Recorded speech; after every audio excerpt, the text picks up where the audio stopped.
di slide pertama ini ada definisi metode berbasis internet yang memungkinkan interaksi digital secara real time.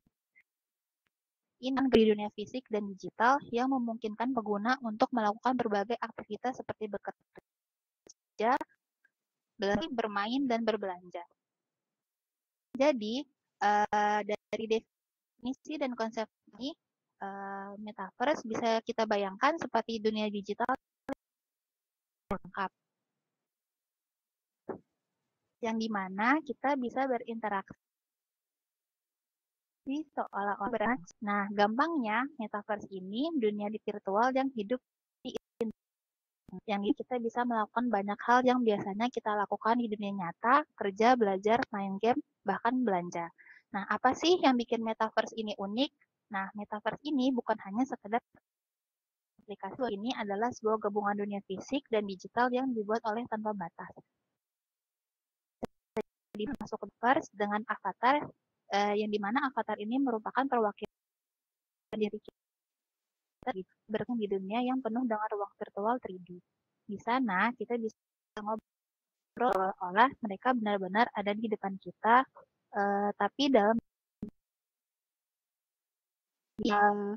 penjelasan di mana metaverse adalah dunia virtual dengan interaksi digital secara real time.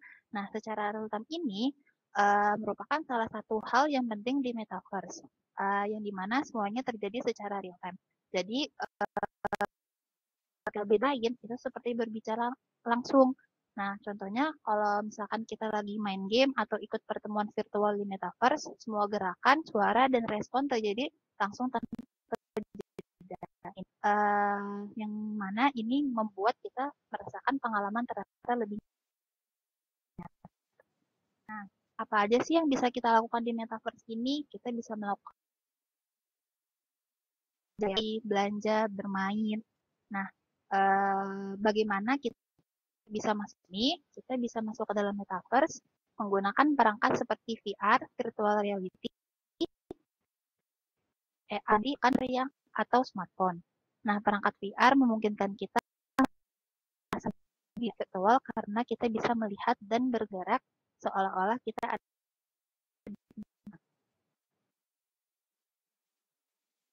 Selanjutnya ada display augmented reality atau AR ini merupakan teknologi yang menambahkan contohnya melalui layar smartphone atau perangkat khusus kita bisa melihat yang terlihat seolah-olah berada di lingkungan sekitar kita. Nah, jadi ini merupakan teknologi yang keren yang bisa melihat dunia nyata dan elemen. Jadi bisa dibayangkan kita sedang melihat sekeliling kita, lalu di atas khusus muncul gambar atau teks animasi yang seolah-olah benar-benar AR, kita tidak cuma melihat dunia sekitar, tapi juga elemen digital yang menyatu di dalam ini. Nah, cara kerja AR ini menggunakan kamera dan sensor yang ada di perangkat kita, seperti smartphone atau kacamata pintar, untuk mengenali posisi dan setelah itu AR menambahkan elemen digital sesuai dengan sudut pandang kita.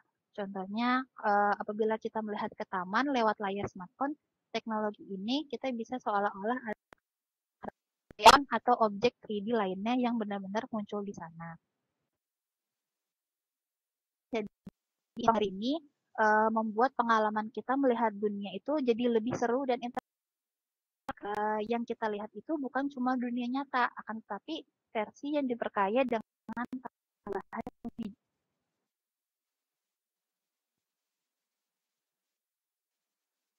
ada pengertian apa itu VR. VR atau virtual reality adalah teknologi yang menciptakan saja dengan perangkat seperti headset VR. Kita merasa benar-benar masuk ke dalam dunia imersif di mana semua yang kita lihat adalah virtual. Dalam VR, kita tidak melihat dunia nyata sama sekali, melainkan terbenam sepenuhnya dalam dunia digital yang dibuat khusus. Jadi pengertian dari VR ini sebuah teknologi yang memungkinkan kita bisa masuk ke dalam dunia virtual. Semuanya bisa dibayangkan juga ketika kita menggunakan kacamata tiba kita berasa berada di tempat yang baru. Jadi bisa berada di luar angkasa, di hutan tropis, atau bahkan di dunia fantasi. Nah, cara kerja VR itu menggunakan kacamata VR yang dimana kita tidak bisa semuanya itu di depan kita adalah sebuah dunia virtual. Jadi kelihatan kita sepenuhnya. Lalu menampilkan gambar 3D yang kita. Nah, kelebihan dari VR ini biasanya dilengkapi sudah disebut controllers yang memungkinkan kita berinteraksi dengan objek atau lingkungan ketika kita bergerak, menjelajahi, atau melakukan berbagai hal seperti permainan simulasi. Semua hal di dalam dunia ini terasa lebih nyata.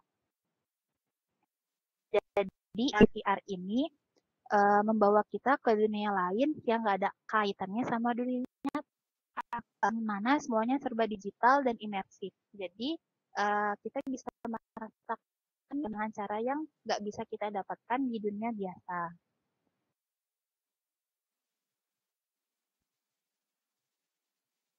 Selanjutnya, setelah pengertian dari AR dan VR, AR dan VR. Nah, augmented reality atau AR ini memperkaya realitas kita dengan nyata. Sedangkan virtual menggantikan realitas kita dengan menciptakan dunia digital isolasi kita dari dunia nyata. Jadi, AR dan VR ini teknologi canggih, akan tetapi cara mereka bekerja dan pengalaman itu. Jadi pengertian dari AR ini mana menambahkan elemen digital ke dunia nyata. Contohnya, misalkan nih kita pernah mencoba aplikasi yang dimana kita bisa melihat sofa virtual di ruang tamu lewat sel. Itulah AR. Kita bisa tetap melihat lingkungan aslinya, tapi dengan tambahan gambar atau objek digital yang seolah-olah ada di situ juga. Jadi dunia nyata dan elemen digitalnya digabung jadi satu. Nah, sementara untuk VR ini merupakan sebuah pengalaman yang benar-benar membawa kita ke dalam dunia digital. Jadi ketika kita menggunakan kacamata VR, kita bisa main yang sepenuhnya virtual. Nah, dunia nyata jadi nggak kelihatan lagi. Jadi semua yang kita lihat seperti dalam game atau simulasi. Nah, VR ini bikin kita benar-benar tervirtual, membuat pengalaman kita terasa lebih total dan imersif. Nah, singkatnya, perbedaan antara ini AR ini menambahkan elemen digital ke dunia nyata, sementara VR membawa kita ke dunia digital dengan sepenuhnya.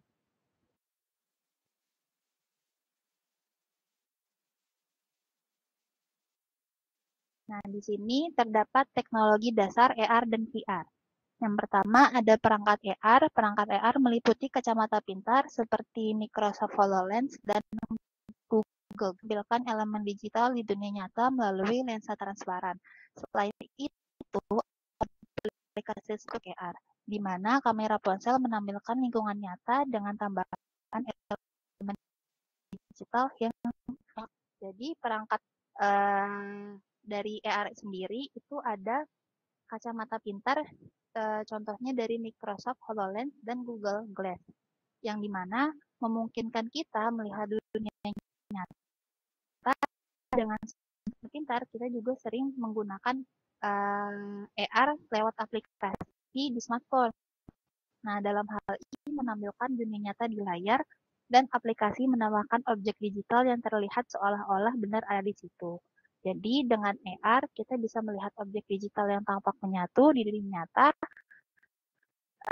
yang merasakan pengalaman menjadi lebih nyata dan menyenangkan.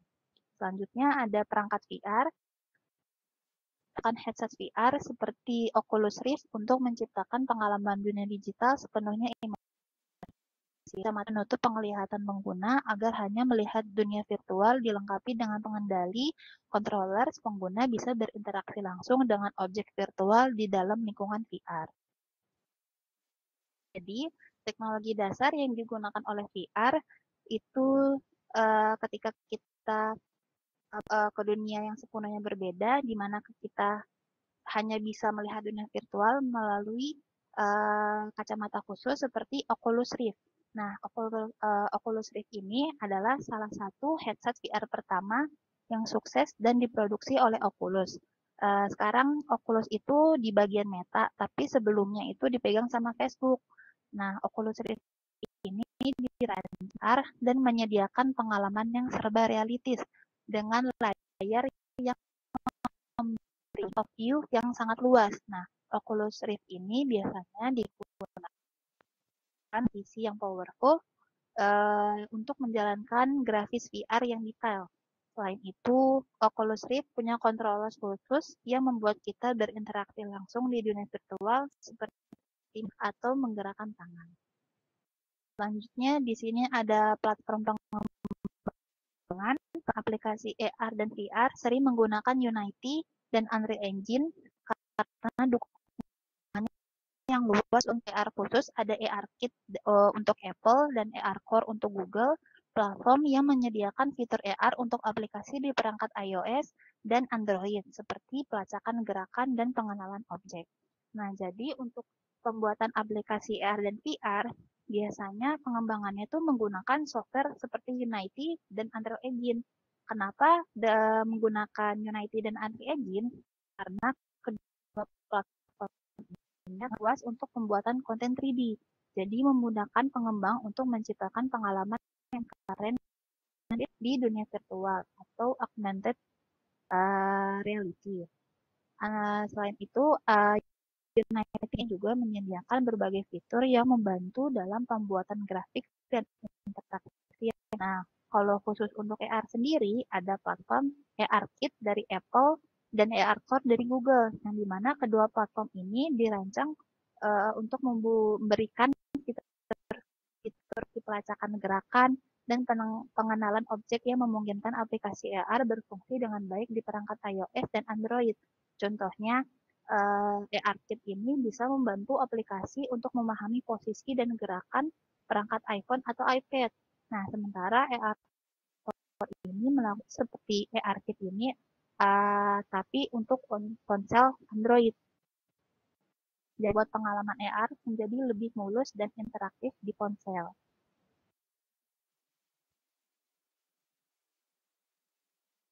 Selanjutnya di sini ada aplikasi AR dan VR. Jadi aplikasi AR dan VR ini sekarang tuh sudah mulai merambah ke berbagai sektor. Jadi nggak cuma buat main game aja, tapi digunakan di dunia kerja dan kehidupan sehari-hari. Nah, contoh yang digunakan untuk berbagai sektor di sini ada e-commerce dari aplikasi IKEA Plus, yang dimana IKEA Plus ini adalah aplikasi AR dari IKEA yang memungkinkan perabotan dari IKEA ke dalam ruangan di rumah.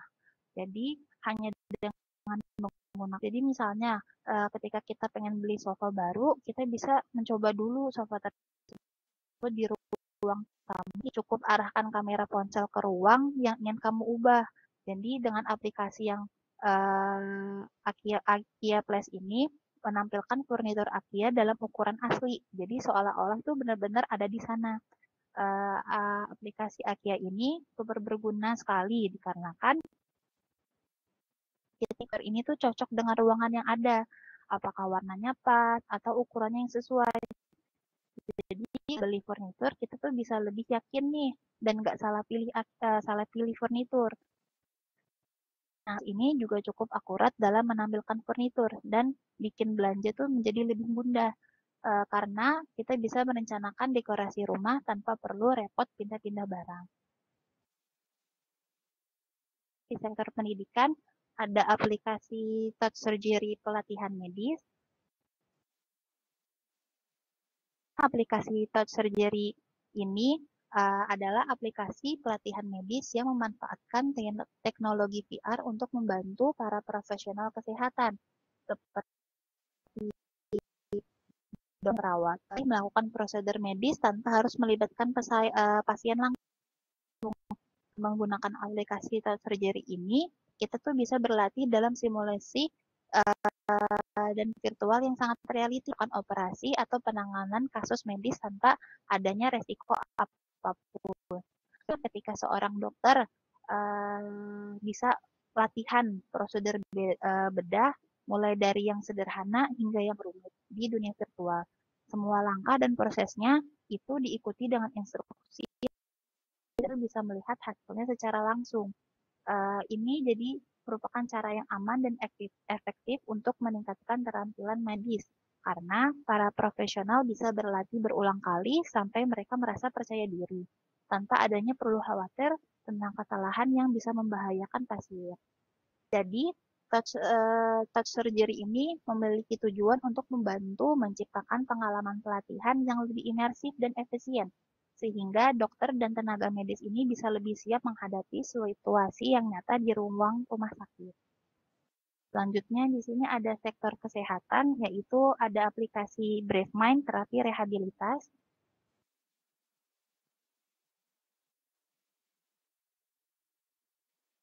yang dimana aplikasi BraveMind ini akan menggunakan teknologi VR untuk membantu proses rehabilitas pasien, terutama yang memiliki ALS ataupun pasca trauma. Jadi, aplikasi BraveMind ini menunjukkan untuk memungkinkan pasien untuk masuk ke dalam situasi yang sebelumnya mereka alami, seperti pengalaman traumatis, tapi dengan pengawasan dan bimbingan seorang terapis.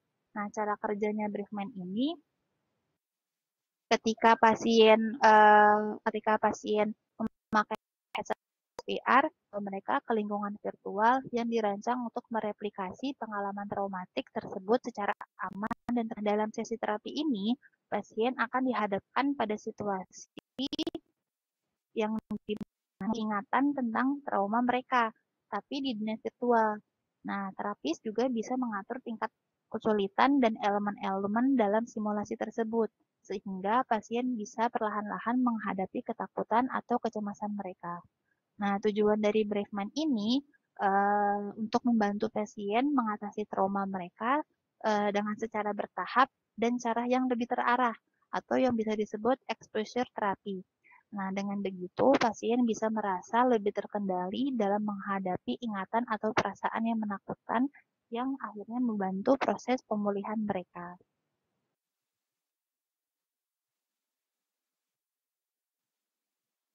Selanjutnya, manfaat dan tantangan. Nah, untuk manfaat sendiri dari AR/VR adalah pengalaman imersif, yang dimana salah satu manfaat utama dari AR dan VR ini adalah menciptakan pengalaman yang bikin kita tuh merasa seolah-olah benar-benar di dalam dunia yang berbeda. Agensi pelatihan, yang dimana teknologi ini sangat membantu dalam pelatihan, terutama di bidang yang membutuhkan keahlian praktis seperti medis dan teknis. Dan terakhir, untuk manfaat dari AR dan VR ada peningkatan keterlibatan pengguna. Jadi AR dan VR ini bisa meningkatkan dengan memberikan pengalaman yang lebih interaktif. Pengguna jadi lebih tertarik dengan, contohnya pelajaran bisa menjadi lebih menarik, dan di dunia hiburan ini atau pemasaran pengalaman pengguna juga jadi lebih seru dan menyenangkan. Jadi AR dan VR ini nggak bekerja, tapi dapat membuat kita tuh lebih enjoy dengan apa yang kita lakukan. Meskipun AR dan VR ini menawarkan banyak manfaat, tapi ada beberapa Jadi beberapa tantangan itu, yang pertama ada biaya tinggi, salah satu biaya. Jadi untuk membeli perangkat VR yang berkualitas seperti headset Oculus dan untuk mengembangkan aplikasi AR VR tersendirinya itu. Nah, biasanya memerlukan biaya. Nah, teknologi dan perangkat keras yang dibutuhkan untuk menciptakan pengalaman imersif yang memerlukan investasi yang tidak sedikit, teman.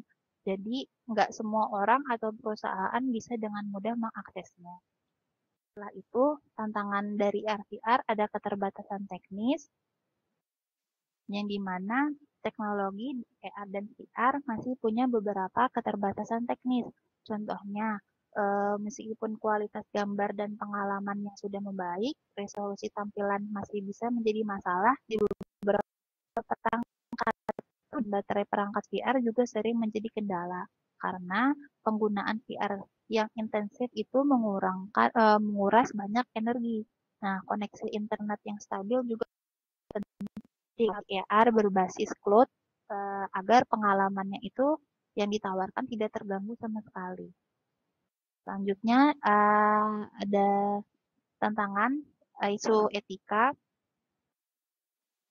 Jadi AR dan VR ini juga membawa diperhatikan. Nah, salah satunya adalah soal privasi data, dikarenakan data tentang penggunanya ada kekhawatiran tentang bagaimana data dilindungi. Nah, selain itu ada juga kekhawatiran soal kesehatan mental. Nah, dikarenakan pengalaman yang sangat imersif dalam dunia digital ini bisa mempengaruhi dan emosi seseorang. Dan yang gak kalah pentingnya, ada potensi ketergantungan ketika seorang itu bisa lebih tentunya di dunia virtual daripada di dunia nyata, yang bisa berdampak buruk pada kehidupan mental mereka.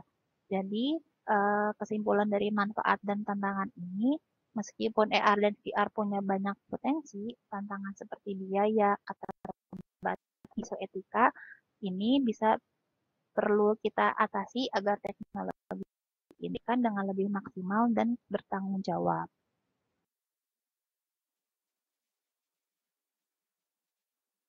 Nah, di sini ada kesimpulan dari webinar kita. AR memiliki potensi besar untuk merevolusi cara kita untuk berinteraksi dengan dunia digital, menambah peluang baru di berbagai sektor, mulai dari hiburan hingga bisnis. Teknologi meningkatkan pengalaman pengguna, akan tetapi juga memberikan solusi inovatif dalam pelatihan, pemasaran, dan pendidikan.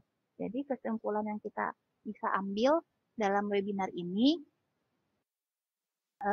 bahwasanya AR dan VR ini memang mempunyai potensi yang besar untuk mengubah cara kita dunia digital. Nah, teknologi ini nggak cuma membuat kita pengalaman lebih seru dan mendalam, tapi juga membuka peluang baru di banyak sektor, mulai dari hiburan, yang lebih pemasaran yang lebih interaktif, hingga solusi inovatif di pelatihan dan membuat belajar dan bekerja itu menjadi lebih efektif dan menyenangkan. Nah, untuk kedepannya, AR dan VR bisa terus berkembang dan bagian penting dalam kehidupan sehari-hari untuk menawarkan cara baru untuk berinteraksi, belajar, dan berkreasi.